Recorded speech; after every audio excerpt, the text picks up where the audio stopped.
Hello to my supporters! Good news! So, kapag naka 1,000 po tayo ng subscribers, ay magpapamigay po tayo ng mga succulent or even gymnocalycium or pwedeng astro or pwedeng grafted cactus. Ayan. So tatlo lang po yung aking requirements at kailangan nyo pong sumunod.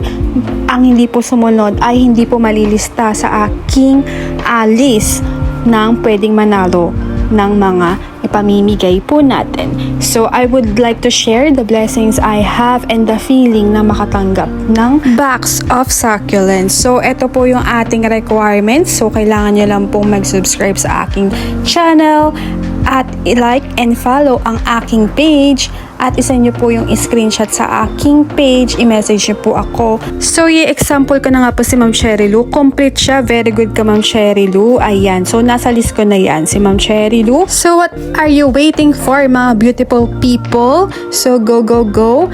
Ayan. So, malay nyo, kayo na ang aking lucky subscribers and we will be announced once na naka 1K na tayo ng subscribers.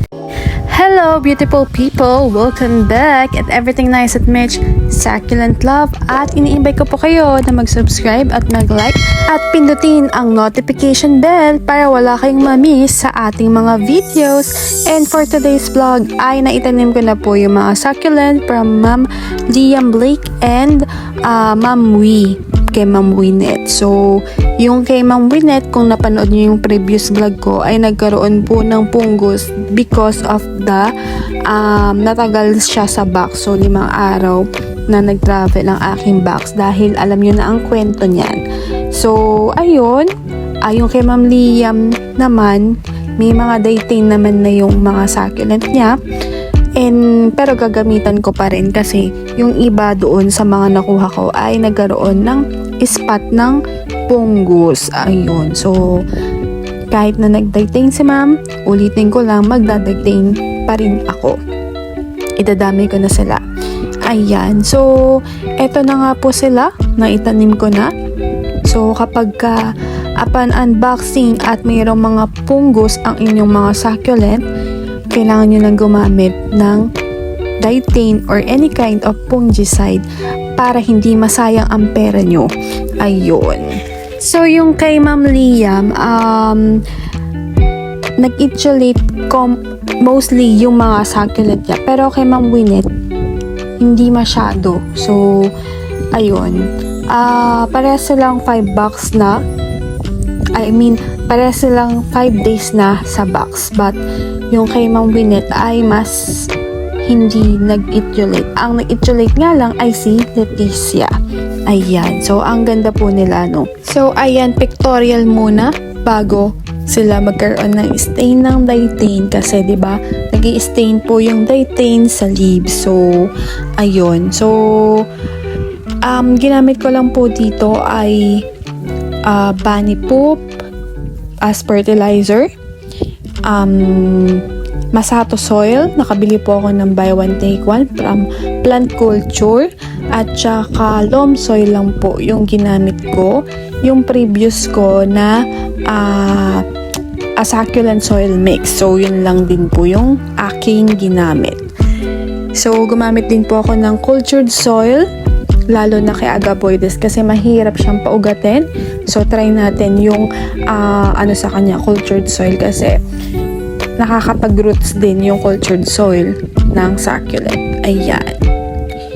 So, eto, ayan nga, nag-etiolate karamihan dun sa mga plants na galing kay Ma'am Liam. Actually, hindi naman Liam yung pangalan. Parang Elmerlin ba?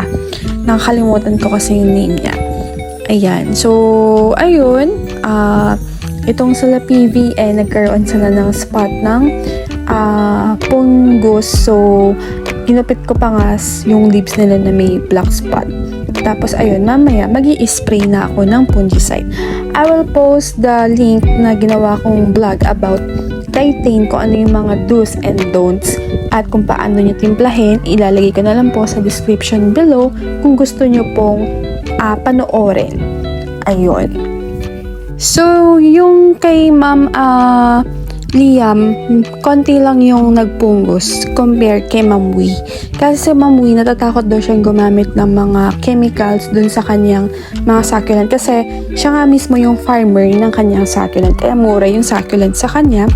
So, ayun, upon unboxing, maraming nagpunggos sa mga succulent ni Ma'am Wee kasi hindi nga siya gumagamit ng fungicide. Ayun. So, sabi ko, maganda namang gumamit ng fungicide para humaba din yung buhay ng succulent kasi once na napunggos na sila, wala na, pangit na, mamamatay na sila. So yun, kinumbins ko siya na mainam gumamit ng fungicide. Sabi ko nga, yung galing kay Ma'am Blake, yung isa kong kinuhanan, hindi ganun nag-rat compare yung sa kanya. Pero kung sa air dry, mas maganda mag-air dry si Ma'am Winnet kesa kay Ma'am Liam. Ayan. So, yun lang naman ang aking vlog today. So, gumamit lang po ako ng cultured soil, masato soil, ano ba?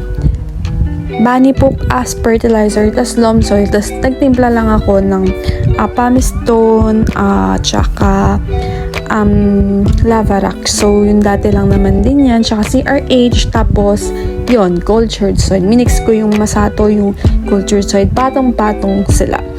So, yun lang naman ang aking ganap for today. So, I hope nag-enjoy kayo at huwag nyo kalimutan mag-subscribe at yung ating pa-price ay abangan natin, 'di ba? Ayan. So, sa mga hindi pa nagsasend ng kanilang mga subscription requirements, ayun, isend nyo na sa akin para malagay ko na kayo sa list. So, ingat po tayong lahat. Ingatan po natin ang ating mga succulent and thank you for watching. At everything nice at Mitch, succulent love. Your Plantita Nurse saying, God bless po at ingat ha!